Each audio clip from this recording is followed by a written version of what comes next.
Indians की saving all time लो है। तो अभी एक रिपोर्ट के हिसाब से इंडियंस हाउस होल्ड की सेविंग 50 ईयर लो पे जा रही है। तो चलो पहले ये देखते हैं कि फाइनेंशियल सेविंग का मतलब क्या है। तो फाइनेंशियल सेविंग का मतलब ये है आप कितना अमाउंट सेव कर पा रहे हो after paying your liabilities. Liabilities का मतलब आपके खर्च in form of loans, house rent, food, accommodation, travel etcetera. तो इस वीडियो में हम ये जानने की कोशिश करेंगे कि अचानक से ऐसा क्या हो गया कि इंडियंस का सेविंग ऑल टाइम लो पे जा रहा है और इसके क्या कॉन्सिक्वेंसेस हो सकते हैं और इससे हम कैसे उभर सकते हैं।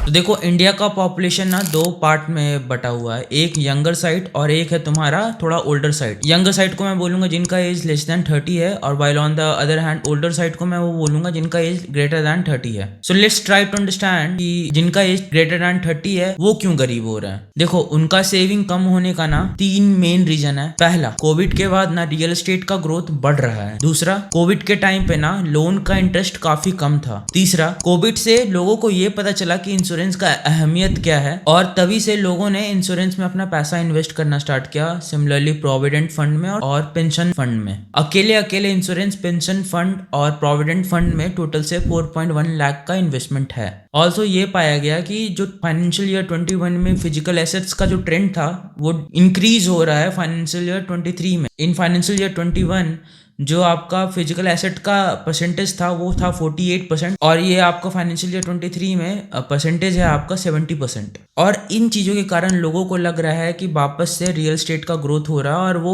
मोस्टली लोन्स ले रहे हैं घर लेने के लिए। तो इन रिसेंट सर्वे ये पाया गया कि 55% ऑफ रिटेल लोन्स जो है वो मोस्टली रिलेटेड है आपके हाउसिंग लोन से। और इस कारण से क्या हुआ ना कि लोन का कंट्रीब्यूशन ऑलमोस्ट डबल हो गया है जीडीपी में। तो पहले ना इसका कंट्रीब्यूशन समवेयर अराउंड 7.6% था और अभी ये 15.8 हो चुका है। सिमिलरली 2 सालों के अंदर ना इंडियंस की सेविंग भी हाफ हो गई है। तो पहले ये 11.5 था और अभी जाके 5.1 हो चुका है। सो इन समरी इंडियंस की जो लाइबिलिटीज है वो 8.2 लाख करोड़ बढ़ी है, while on the other hand जो इंडियंस की सेविंग है वो 6.5 लाख करोड़ बढ़ी है। तो अगर आप इनका नेट डिफरेंस करके देखोगे तो आपको पता चलेगा कि सेविंग्स कम है और लाइबिलिटी ज्यादा है। चलो आप उनके पर्सपेक्टिव से सोचते हैं जिनका एज लेस देन 30 है और उनको यंग कहा जाता है। तो अगर आपको पता होगा तो इंडिया का जो मीडियन एज है ना वो 28 है। इंडिया के मेजर ऑफ लोग ना यंग है और इन यंग लोगों का काफी एक मेजर कॉन्ट्रीब्यूशन है लोन के तरफ। तो अगर आपको याद होगा तो मैंने एक लास्ट वीडियो बनाई थी जिसमें मैंने बताया था कि why middle class of India are getting poor by each day.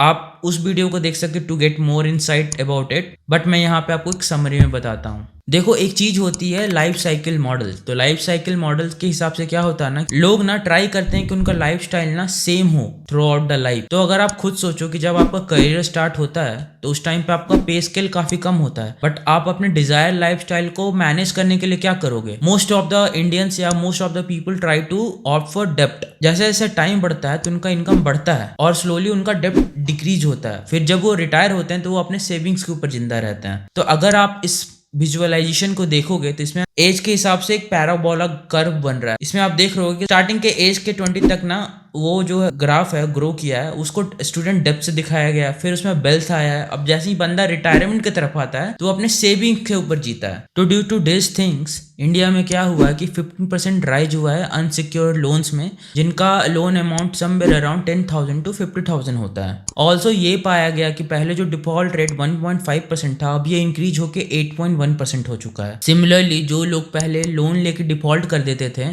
और उस लोन को पे करने के लिए दूसरा लोन लेते थे, इनका राइज भी डबल हो गया almost.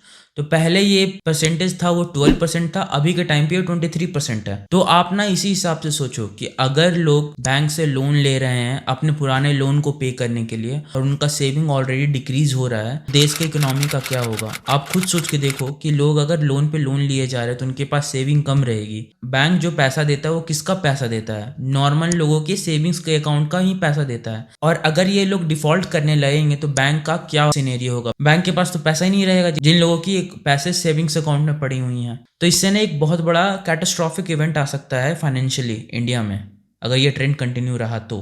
Also all thanks to instant loan लोगों का ना कंट्रोल नहीं है अपने एक्सपेंसेस के ऊपर, वो कुछ भी खरीद ले रहे हैं। तो आई होप मेरे पॉइंट ऑफ व्यू से लोगों को अपने एक्सपेंस को कंट्रोल करना चाहिए। वो कभी भी कुछ एक्सपेंस करें ना तो उनको एटलीस्ट एक मंथली बजट बनाना चाहिए कि I am gonna spend 20% of income on my spendings, and उनको इसी तरीके से कुछ बजट प्लान करना चाहिए सच दैट वो खुद को सेफ और सिक्योर कर सके। नहीं तो लोग शो ऑफ करने के चक्कर में डेब्ट ट्रैप में फंसते जा रहे हैं। तो that's all from my side. I hope आपको ये वीडियो अच्छा लगा हो। Just let me know your thoughts in comment. Just in case if you like this video please share, like, comment. See you in the next video.